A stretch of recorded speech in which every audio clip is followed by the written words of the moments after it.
Hey friends, welcome or welcome back to my channel. My name is Adrienne and you are here with our dream of simple living. So today, this is going to be a super quick video. I wanted to chat with you guys a little bit about cilantro of all things. So I have typically not had the best time with growing cilantro. I've never been able to really get it to grow well without bolting. Now you'll see that we are sitting here by cilantro that has already went to seed. Now that is intentional. However, I have more cilantro down here that's starting to go to seed, but I actually tasted it a little bit earlier this morning and it still tastes just fine. Now, I have typically in the past felt like I could only grow cilantro when it's time to actually use it for salsas and different things like that. However, with cilantro, because I don't have a freeze dryer, I thought, man, if I don't use it quickly, then I'm not going to be able to use it. However, I was watching one of my favorite YouTubers, Becky over at Acre Homestead, and she was talking about a friend of hers that made a freeze fresh book, and it is raining out here, guys, and that's okay. It's not raining too hard at this point. And in that book, she had talked about freezing cilantro. Now, I don't have a freeze dryer, and it's not really in the budget for a while for me to get one. However, if I could in any way harvest cilantro, freeze it, and for it to almost resemble fresh when I get ready to use it, then that's definitely what I'm going to do. So I am going to be taking this cilantro out. I actually was out here earlier today and I forgot to harvest it. And so I figured it's getting so hot outside that I don't like to be out here when it's in the middle of the heat. So I figured I'd come back out here and go ahead and harvest it really quickly. Now, when it comes to cilantro, what I have realized is that cilantro is one of those things in my garden that I have a really short time frame to get it out. Dill is another one of those things in my garden that I have the same situation with. However, this year, what I decided to do, and hopefully you guys can see this, I'm gonna bring you down a little bit. I decided to kind of tuck in cilantro all behind my tomatoes. Now, again, you can see that this cilantro has basically already went to seed. That's okay. It will be coriander. I typically don't buy coriander, but I hear a lot about it. I'm going to let that go. But the cilantro that is still here, that is not gone to seed, I'm going to go ahead and harvest that. It's not a ton of it, but it's definitely enough to where I can go ahead and put some in the freezer.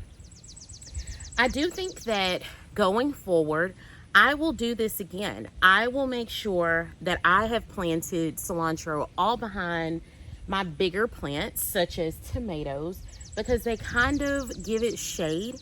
And I just can't believe that in the middle of June, I still have some cilantro that I can actually harvest. So let me taste a little bit.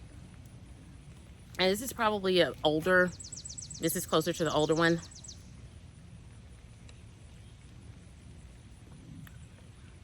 It tastes just fine to me. So, let's see. Oh yeah, that's perfectly fine. I don't have a ton out here. And I know that with the amount of tomatoes that we're seeing in our garden, I'm looking at my dog. He's literally over here eating weeds around the fence, y'all. And I don't know, do we feed the dog enough? Do we not feed him enough? I don't know. Why are you eating weeds around the fence? Anyway, so I do know that next year, one of the reasons that we kind of had, we actually had spotty germination with our cilantro. I used a lot of older cilantro seeds. And so a lot of our cilantro didn't come up. However, the cilantro that came up has done really, really well. Because I felt like I couldn't preserve it, and this happens a lot with me and herbs, and I know that this may not be the typical thing for everyone. I kind of feel like, well, if I can't do anything with it right now, then I'm just not going to harvest it, which is so terrible. But I really believe that, and I've already ordered the book, getting that Freeze Fresh book. It's just, I've heard it actually from several different homesteaders. I think that, yeah, he just ate the weeds and now he's over there throwing it up, y'all. I don't know what kind of dog I have. I don't know what the deal is. But anyway, just knowing that I can take those and kind of freeze them, I just got completely distracted because that's the life that I live, y'all. I'm sorry. Let's try that again. Okay, so let's get back to the reason that we're actually out here. But one of the things I want to do better about next year is just finding different ways to actually preserve my harvest, preserve my herbs. So this year I didn't grow a lot of herbs because I was like, well, if I grow them, you know, I can dehydrate them, but sometimes they just don't do well dehydrated. Now in the future, of course, I would love to have my freeze dryer, and I'm planning for that. But right now, that's just not something that's going to be in the near future, and that's okay. So I'm going to go ahead and start harvesting the cilantro that I can harvest, and then we're going to take it inside and I'm going to just wash it, and I'm going to dry it really well, and then I'm just going to throw it in the freezer. So I do think I have a few beans that I can go ahead and harvest. Now, I have been harvesting off of our bush beans that are just in this bed. And really, we've just been using them for fresh eating. We do have a couple of bags inside that I will probably, I don't know that it's enough for me to, he is still eating the weeds, y'all. I don't know that it will be enough for me to can, but I will probably go ahead and put those in freezer bags and put them in the freezer because we have so many other beans that we popped in other places in the garden. So I know that we'll have more harvest from that and we'll be just fine. You'll have to excuse me because I'm literally just out here just dressed however I can be dressed because that's typically what I do. But anyway, down here, I'm gonna go ahead and get this out.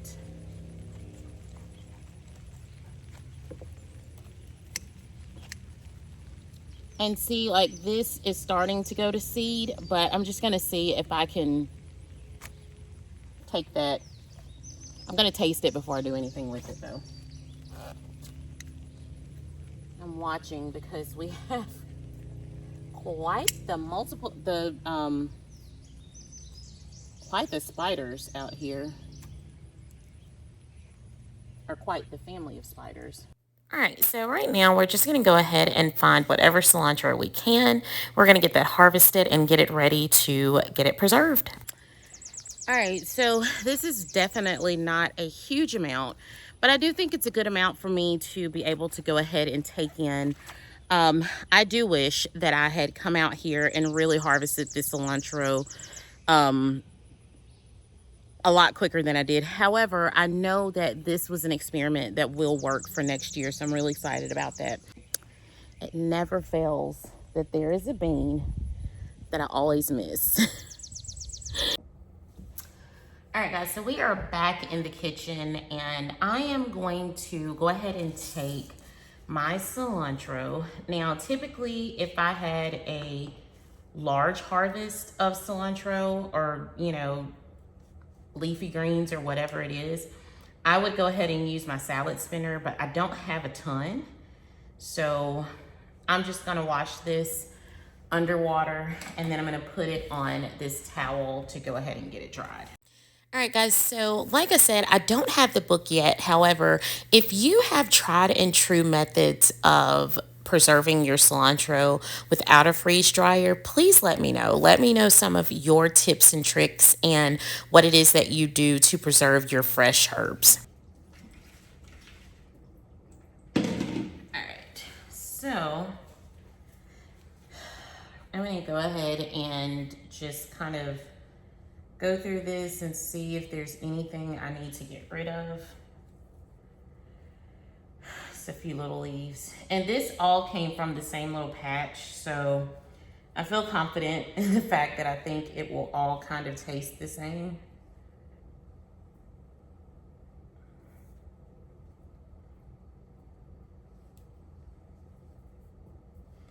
All right, so I'm kind of glad that I'm only testing this on just a small portion of cilantro. I do plan to grow more cilantro in the fall. Hopefully I'm able to do that. And then that way I'll kind of know if this is going to work for that. Now, I do want to say that I did mention the book that, you know, I've heard about on a couple of different homesteading channels. I do not have that book yet. So I don't want to say that this is her exact method. I'm literally just taking the cilantro and freezing it. So I just know that I've watched different channels, and this is basically the way that they said to do it. So I have it dried. Make sure it's dried well, and I'm just gonna put it in a Ziploc bag. That's all I'm gonna do. Or in a freezer bag. Now, I am curious to know if I can actually put some more seeds in the ground right now. I know it's hot outside, but because my tomatoes are kind of bushy, I wonder if I can put some cilantro seeds in the ground and kind of hide them behind the tomato plants. So I don't know, that may be an experiment that we try, but this is basically what we got just from what I pulled today. So I'm gonna take all of the air out of this bag, and that's it. I'm gonna label this the date that I did it, and that will be, you know, I know that this is not gonna be enough cilantro to do much with. I don't know where my pen is. Welcome to the junk drawer. I'll figure it out, my marker. But again, this is a good test to see if this will actually work better than putting this in a dehydrator. Now, I have like 3 or 4 dehydrators. So I know that I can dehydrate cilantro, and I have dehydrated cilantro, and I haven't had an issue with it. Oh, there's still some in here. However, it's just, you know, it turns brown, and I feel like it loses a little bit of its flavor. So that to me, it's just like, oh, let me try something different. However, it wasn't like it was a terrible situation. It's just wanted to try something to see if I could keep it a little bit fresher. So all right, so that is it. We have the cilantro in this bag. We're gonna test it out and see how this works out for us. But guys, this is just something that I wanted to bring you guys along for. Like I said, cilantro is not something that I've ever had a good harvest from. And even this year, I wish that we had harvested a little bit sooner. That is why it's really important to do your research, learn about methods that you can use to preserve your harvest. Because the thing about it, as you begin to grow, you know, you may not have a freeze dryer. Some of you may not even have a dehydrator. And so it's important to know that when you are planting these things and you're harvesting them, how you plan to preserve them. And like I said, herbs are just something that I've always had a really hard time with, especially things like cilantro and dill and even basil sometimes. I don't necessarily like to dehydrate basil. Is that the one that, I think it turned brown as well. I don't know. So I didn't even plant basil this year. However, I still have time to go out there and put some basil seeds down. So what I may do is behind or where the cilantro came out and in between some of our tomatoes, I may just throw some basil seeds down and see how they do. I think an ant bit me, that's why I'm doing that. Anyway, just to see how they do, because I would really love to make basil salt. I don't necessarily make a ton of pesto, but that would be a good option as well. So I'm gonna do a little bit of research and see if I still have time to throw some basil in the ground. Typically, if I'm gonna do basil, I do it from seed, like, you know, seed starting, but we'll see. We'll see what happens. But anyway, I think this is gonna be just fine. I will update you guys really soon. Hopefully we have quite a few tomatoes coming in really soon. We harvested some this morning, but that's in another video. And so hopefully we'll be making salsa really, really soon. But anyway, thanks guys for coming along for this video. If you enjoyed it, please go ahead and consider giving it a thumbs up and consider subscribing. And until the next one, friends, we'll talk to you soon. Bye, y'all.